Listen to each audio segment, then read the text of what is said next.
قرآن جی مجید انفس اور آفاق کی طرف متوجہ کرتا ہے، تو کیا محض انفس اور آفاق کی طرف متوجہ ہونا ایک انسان کے لیے خدا کی معرفت کے لیے کافی ہے؟ کیونکہ جب سے انسان نے شعور کی آنکھ کھولی ہے، وہ انفس اور آفاق کی طرف تو دیکھ رہا ہے۔ جتنے بت پرست یا ستارہ پرست ہیں، وہ اسی وجہ سے ستارہ پرست بنے۔ تو پھر ایسی کیا چیز شامل کریں کہ انفس آفاق کی طرف صحیح توجہ معرفت الہی کا ذریعہ بن جائے؟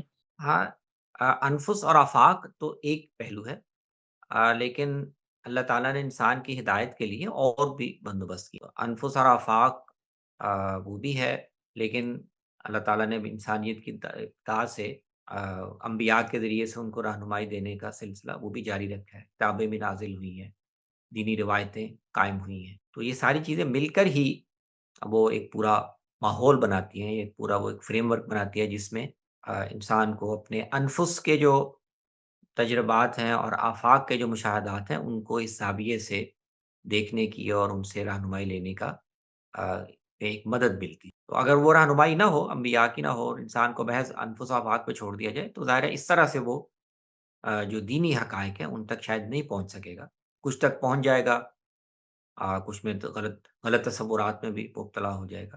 اسی لیے اللہ تعالیٰ نے ساتھ نبیوں کی رہنمائی کا سلسلہ وہ بھی قائم رکھا۔ جی بہت شکریہ۔